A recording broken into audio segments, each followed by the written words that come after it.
Assalamualaikum Sobat Football United. Semoga sehat-sehat selalu, sehat-sehat keluarga semuanya. Manchester United akan bertanding menghadapi Liverpool di hari Ahad sore atau hari Ahad malam waktu Indonesia, malam Senin. Ini pertandingan yang tentunya Manchester United pasti tidak diunggulkan di pertandingan ini.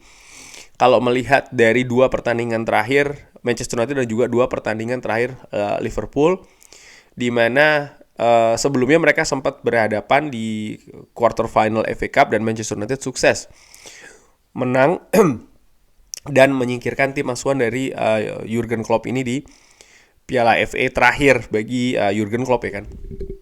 Namun gue melihat ini hal yang sangat wajar, di mana memang performa dari Manchester United di dua pertandingan terakhir ini tidak konsisten, tidak stabil, hasil pun juga tidak maksimal. Ditambah lagi ini ya, status pemain yang kemungkinan cedera atau absen di pertandingan tersebut yang menurut gue sangat krusial. Bisa dilihat mayoritas ini adalah pemain defender, back tengah. Victor Lindelof, Lisandro Martinez, Johnny Evans, Rafael Varane, Casemiro tanda tanya ya kan, Luke Shaw pun juga belum bisa bermain. Memang betul dari sisi Liverpool pun juga cukup lumayan itu pemain-pemain yang absen, tapi perbedaan jelas bagaimana, dan sering gue katakan ya, Jurgen Klopp ini telah berhasil membangun sebuah sistem sepak bola di Liverpool setelah musim-musim yang dilaluinya yang tentu saja cukup panjang juga di tim yang bermarkas di Anfield ini. Dan menurut gue ini memberikan perbedaan yang cukup signifikan dibanding dengan Erik ten Hag misalnya yang baru memasuki musim keduanya. Namun demikian, melihat sejarah rivalitas antara Manchester United dan juga Liverpool, dari sisi Manchester United ya, ini apapun alasannya, fans pasti menuntut Manchester United untuk menang di pertandingan ini sih. Itu hal yang paling penting. Selain juga sebagai menurut gua gengsi ya tentu saja bagi kedua klub ini. Bagaimana Liverpool yang saat ini sedang dalam perburuan gelar juara, sehingga kalau Manchester United berhasil menang ini dianggap bahwa ya Manchester United akan semacam kayak memblok ya rival utamanya ini untuk bisa meraih gelar juara yang menyamai ya kan angka dari Manchester United. Tapi gue juga melihat laga ini bukan yang mudah, dan kalau melihat dari sisi Liverpool, bagaimana paling tidak di 5 pertandingan terakhir ya, mereka ya hanya kalah sekali menghadapi Manchester United, itu pun juga dengan overtime. Ini hal yang ada banyak faktor menurut gue yang bisa dilihat dari pertandingan menghadapi Liverpool nanti ini. Dan yang paling terbesar menurut gue adalah bagaimana situasi dressing room Manchester United. Apakah dengan situasi kemarin menghadapi Brentford, menghadapi Chelsea, para pemain ini masih berada di belakang Erik ten Hag atau tidak? Memang seperti dibahas di sebuah artikel di The Athletic ya, disebutkan kalau hasil pertandingan ini tidak akan dilihat sebagai yang akan menentukan masa depan Erik ten Hag, tapi lebih dari faktor yang lebih luas gitu.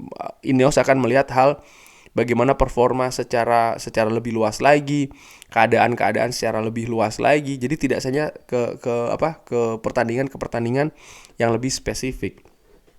Namun sekali lagi ya, menurut gua partai menghadapi Liverpool ini partai yang sangat penting dan tetap akan dilihat, akan dipertimbangkan menurut gua bagi Ineos untuk menentukan masa depan Erik ten Hag, walaupun bukan satu-satunya, karena ya selain untuk melihat apakah dressing room masih berada di belakang Erik ten Hag, gue melihat bagaimana Ole Gunnar Solskjaer contohnya ketika kalah telak menghadapi Liverpool ya.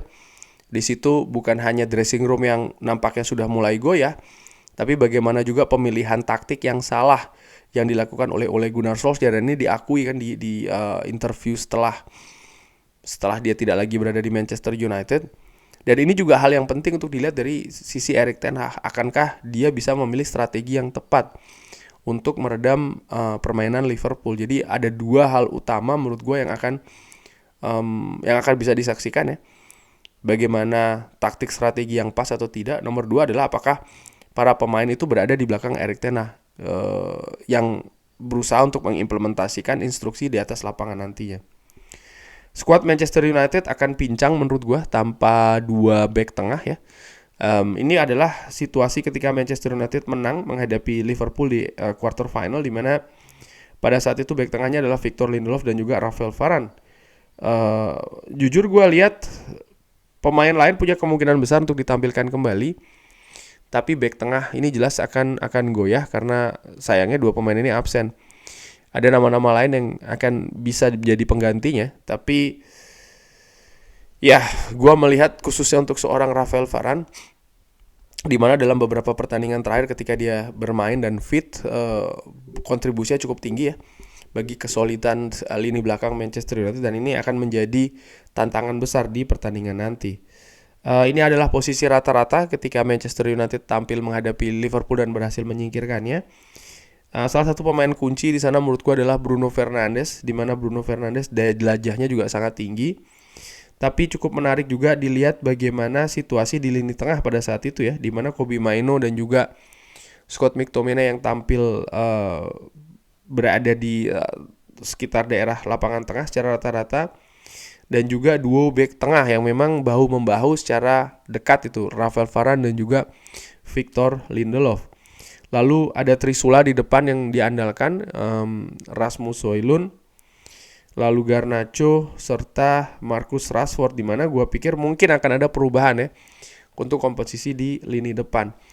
Dan salah satu faktor terbesar ketika Manchester United menang ini menurut gue, kerja keras, determinasi, agresivitas. Ini terlihat dari bagaimana duel yang mereka menangkan lebih banyak, tackling yang dilakukan lebih banyak, interception yang mereka lakukan juga lebih banyak. Dan menurut gue ini juga tentang karakter sih di pertandingan tersebut. Dan gue harapkan para pemain Manchester United ini bisa mengulangi lagi apa yang mereka telah lakukan ketika berhasil menyingkirkan Liverpool. Mereka harus tampil Spartan, mereka harus banyak bergerak, tapi mereka harus tampil fokus. Kenapa? Di dua pertandingan terakhir Manchester United ini kebobolan di saat-saat krusial, di menit-menit akhir, terutama di babak kedua. Dan kalau melihat ketika Manchester United tampil menghadapi Liverpool, walaupun menang pada saat itu, tapi jangan lupa, di babak pertama Manchester United yang sempat unggul duluan, akhirnya kebobolan 2 gol di penghujung paruh pertama ya kan. Dan menurut gue ini menunjukkan konsentrasi pemain yang pada saat itu kendor. Manchester United pertandingan tersebut gue ingat betul tampil fantastis di 35 menit awal ya. Bukan hanya gue yang mengatakan, tapi banyak sekali media, pundit, komentator juga mengatakan demikian. Namun Manchester United melakukan kesalahan-kesalahan yang menurut gue sebenarnya tidak penting di penghujung babak pertama, dan ya terhukum 2 gol tersebut. Nah, musim ini pertama kali ketika Manchester United tampil di Anfield, mereka sukses menahan 0-0 ya kan. Jadi Manchester United sampai dengan sejauh ini belum terkalahkan nih ketika menghadapi Liverpool, dan ini adalah formasi yang diturunkan pada saat itu, di mana Scott McTominay bermain, Sofyan Amrabat pun juga demikian, tapi ada Luke Shaw. Menarik juga dilihat bagaimana Rafael Varane ya, ini menjadi penggawa di lini belakang Manchester United. Sofyan Amrabat sendiri menurut gue juga memiliki peran sentral di sana ketika ditampilkan di posisi gelandang bertahan. Dia mampu tampil cukup baik menurut gue secara dengan amatir, dan ini juga memberikan pertanyaan, akankah dia ditampilkan. Tentu saja fans punya banyak pendapat ya mengenai siapa pemain yang harus diturunkan, tapi tim kepelatihan bagaimanapun juga yang lebih tahu situasi kondisi terakhir, karena ada beberapa pendapat ya mengenai pertandingan terakhir, contohnya mengenai Mason Mount dan juga Scott McTominay, dan sudah gue jelaskan di review pertandingan sebelumnya ketika menghadapi Chelsea. Ya gue cukup menantikan juga line up seperti apa yang akan diturunkan oleh Erik ten Hag. Dan terkait dengan Scott McTominay, penampilan pemain dari Skotlandia ini yang memang besar bersama dengan tim akademi Manchester United ini sangat menarik jika dilihat di pertandingan terakhir menghadapi Liverpool.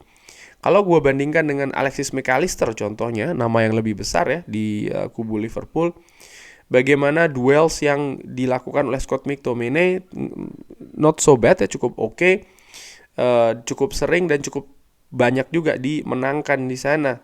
Lalu bagaimana situasi clearance, interception, tackling, menurut gue ya dia punya keunggulan di sisi tersebut. Artinya untuk bermain lebih agresif, terutama di lini tengah. Di samping juga Scott McTominay berhasil mencetak gol di pertandingan menghadapi Liverpool. Nah, dengan situasi seperti itu, formasi seperti apa yang akan diturunkan oleh Manchester United ketika menghadapi Liverpool?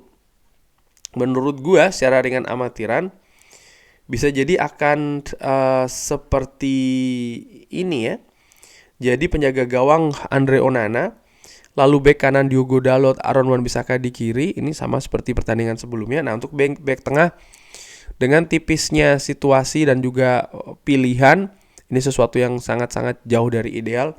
Willy Kambuala akan berdua dengan Harry Maguire. Ini komposisi yang total berbeda dengan komposisi lini belakang sebelumnya. Lalu Kobbie Mainoo akan ditempatkan di lini tengah bagian jangkar. Yang menarik adalah menurut gue akan ada perubahan di sisi gelandang serang, di mana Anthony akan dimainkan di sana. Lalu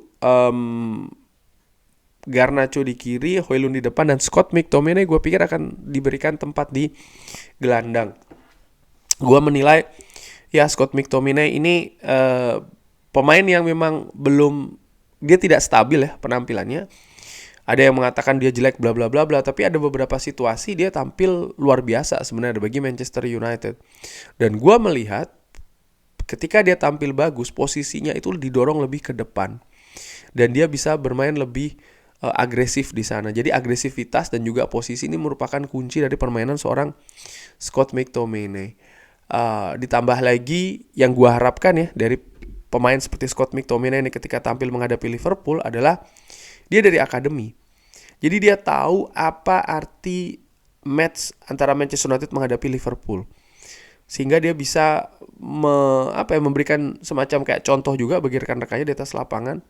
Seperti apa harus bersikap, karakter seperti apa yang harus ditunjukkan. Dan gue harapkan ini juga bisa ditularkan terutama ya untuk pemain muda ya, seperti kayak Willy Kambuala, di mana dia juga datang dari tim muda Manchester United. Ya, walaupun Manchester United peluangnya sudah hilang menurut gue di Premier League untuk bisa mendapatkan tiket Liga Champions, tapi sekali lagi penting bagi pemain di atas lapangan untuk mengerti seberapa besar arti match ini untuk fans Manchester United. Sehingga gue harapkan ya mereka bisa keluar karakter yang tinggi, energi juga besar di atas lapangan untuk memperagakan sepak bola yang penuh dengan kerja keras dan juga agresivitas serta determinasi yang tinggi. Harapannya tentu saja bisa mengulangi hal yang mereka lakukan di pertandingan sebelumnya ya, yaitu adalah mampu meraih kemenangan. Kurang lebih demikian bagaimana menurut Sobat Football United, formasi dan mungkin perkiraan hasil bisa drop di kolom komen. Terima kasih sudah menyaksikan. Jangan lupa like, subscribe. Wassalamualaikum warahmatullahi wabarakatuh. Thank you.